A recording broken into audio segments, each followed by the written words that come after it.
Hey, good morning, everybody. It's Andy at 45 North Farm. Enjoying a beautiful Saturday up here. And I got a big project going on today. Not big, it's just been on my hit list and checklist to do here forever. And finally getting to it. I've been bitten and piecing out parts and everything this whole summer. And this morning, ran into the lumber yard, grabbed some wood, and decided to pull the trigger and get this thing started. So what we're going to do today is we're going to build a stand for our water barrels. Pardon the waviness here, the wind's kicking up a little bit today, but what we have is our orchard out here. Don't have access to any water, so these trees do really good throughout the summer after they've been established, but it's that initial phase of getting them established and having to water them frequently. And one of the challenges we face is where do we get that water from? Well, I got a shallow well that I can pull from the spring. That usually dries up by summertime, and then I have to resort to 5-gallon buckets driving around all over the property. So what I want to do is I have three 66-gallon pickle barrels. I want to take those, get them on a stand that's elevated up above grade out here. That way I can hook up a hose to it and just use gravity feed off the water that I collected off the shed that's right over here. So I already pre-drilled, pre-cut, did a lot of work already on some 4x6s that I'm going to use. Excuse me. And I'll go over our parts list here in a minute, what we have, and we'll make a quick video of our progress on this, and hopefully we get a lot done today. So stick around and we'll go over the parts list. All right, so we're back here. Like I said, we have three of these guys here. They are pickle barrels. I believe there's 66. Oh, we got some bees there. It's a good water source for those guys too. I believe they're 66 gallon. I scored them off of Marketplace. Fairly inexpensive. I want to say 18 bucks a pop. These are food grade. I use these on some of the other projects I have around here to give us water. They seem to work out really well. So we're gonna run with those again. Over here on the bottom, I got some 4x6s, and like I said, I did some work on them previously, and I don't know if we can show them. No, I can't, so we'll go over them later. But anyways, I pre-notched for our 2x8s right here. So I went to the lumber yard this morning, got some 2x8s. I think I got a 16-footer and a 10-footer that we're going to use to finish framing out, and then run some decking. I just gonna show some the wood decking, that you just see anywhere on decks. I believe it's right around 1 inch, 5.5 wide, 1 inch thick, and we got what I think a 12-footer, 2 10-footers. So, and then over here, I chose to go with these blocks. There were what 16 by 8 by 4 concrete blocks, and that would be a good base for us. This is virgin soil out here, so nothing's ever been built, nothing's dug out. And the reason I know it because this shed that we built last year, when I was leveling the pad for that, this ground is solid. So really shouldn't have any issues with settling, compaction, anything to that effect. So and since we're out here, I had to bring my tools via the tractor. Good old tractor, I love this tractor. And then we have our generator on the other side because I don't have any type of solar power.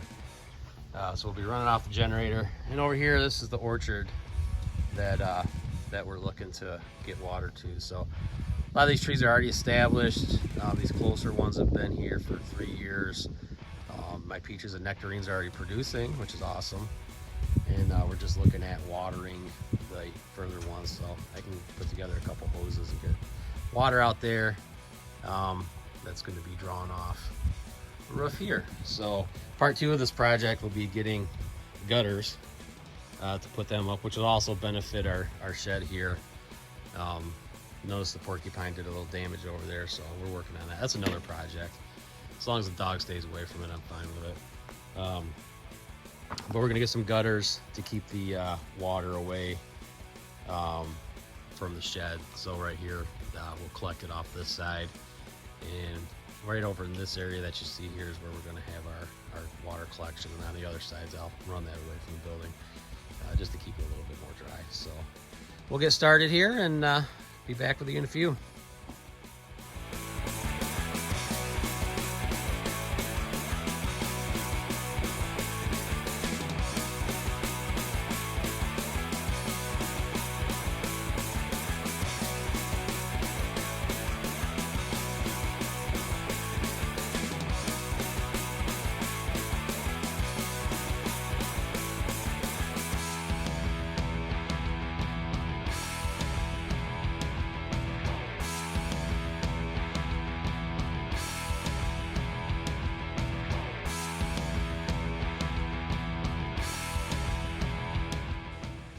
Okay, so we did some dry fitting of our 2x8s. They didn't fit very good. I had to do some additional notches for our long runs from what I did earlier. Not a big deal, so I just got the circular saw out. When you're dealing with dimensional lumber like this, you never know what you're going to get, especially when it's treated. So when it goes through, the pressurization of that treatment goes in there, it shows the dimensions all out of whack. So I didn't have the wood. I just took a shot and fell short. No big deal. We got that fixed up. Also determined how I want to have the layout. I didn't really know on the outer boards that determine our width where I wanted to go with it, if I wanted to have our supports on the inside or the outside. So I messed around with that a little bit. Got the look I wanted, so I'm going to have the 4x6s on the inside supporting it. I just think it's a cleaner look. So I took the circular saw, got those notches out, cut those. Now I'm going to go and take the chisel and get that straight before I start the assembly of the subframe.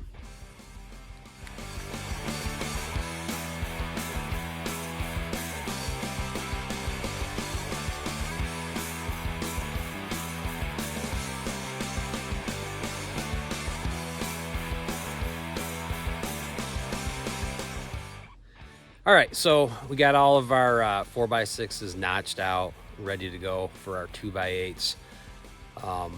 Sometimes you run into a knot on those things, and that's a lot of fun. So basically what I did is where I want to put my notch, I measured everything out, and I took the circular saw and I just hit it a bunch of times, and then took the chisel, knocked everything out. Like I said, you'll run into a knot. Sometimes they come out easy. Most of the time they don't, so you really got to pound the crap out of them, which whatever, it's good to take your aggressions out on something. So that's all done. We're going to get back at it. I got a bunch of lag screws I'm going to use to set these boards into the notch. It's just me today, so I'm going to have to get creative in setting them on those blocks. I'm not going to have them exactly level because I'd like to have some runoff on them. Just to keep things as dry as we can, and even though it's outdoor, it's treated lumber. If we can just keep that water off it as much as we can, it's great. So we get a subframe going, and we'll get back at you here in a minute.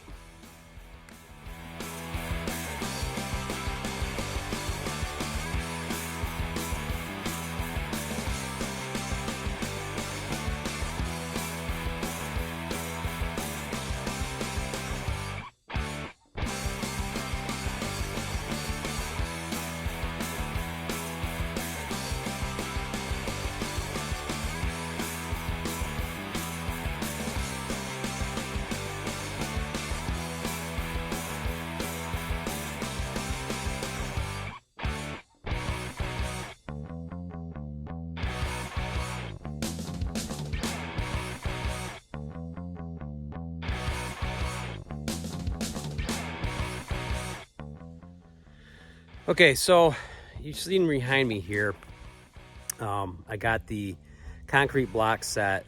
I did a video. This took me a little longer than I hoped, digging and leveling and all that good stuff. But basically, you just take your time and level each block and then level them off whatever point you want to, as far as on that. And you just keep on going. All right, so what we're going to do now is we're going to get a floor joist in real quick. And basically same principle as if you're making a deck. I got a hanger, a couple hangers I'm going to pop in there. I got one, since we have 3 of those barrels. If you did the math, there's probably a couple thousand pounds worth of water. So I just wanted to shore it up a little bit. I'm going to put that in there, and once we get done with that, we'll get our planks cut for the decking. We'll get those on, and we should be able to wrap it up after that, so stick around.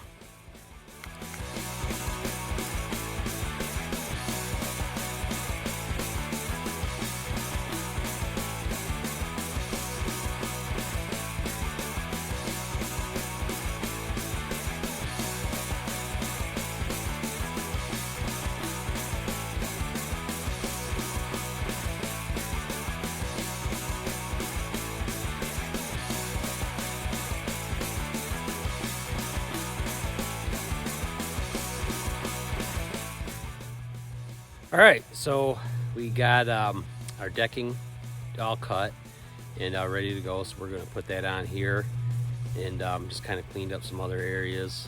Checked our joints again, check level across the board. Everything's looking really good. So we're gonna slap these decking planks on, and should be wrapping it up after that. We'll test fit our barrels, and I don't know if we're gonna get to doing any plumbing of those barrels today or not, but at least we'll get them up there and see how things are gonna look. So we'll get back with you here in a minute.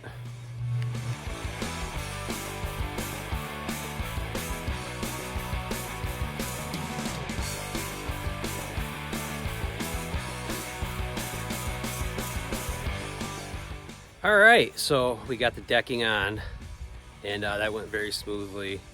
And as you can see right here, the barrels are up. I'm super excited about this. This one's been nagging at me all summer, so I finally got this knocked out. So we'll just give you a recap here in a sec about what we did as far as the build and everything. But what you're looking at right here is 4x6s. Then we notched out some 2x8s to go ahead and fit those on, put decking across. I do have a joist in between two that you can't see there. So I can put my 3-ring barrels. So my next, actually 2 projects are gonna be, I gotta plumb the barrels together, and I do have that equipment and parts and pieces that I need. So hopefully I'll be able to get that done maybe tomorrow. I don't know, I still got a lot of tractor work I gotta do today. So get those plumbed and then run up here. I gotta run a gutter. So that way I can start collecting that water. You know, if I don't get to it this fall, no big deal.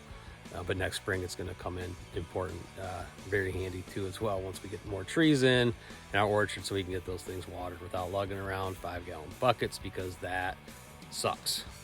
I'll do it, but you know what? I'd rather spend a day building something and, you know, making it work and just collecting it without all the craziness involved. So, you know, once again, thanks for checking us out.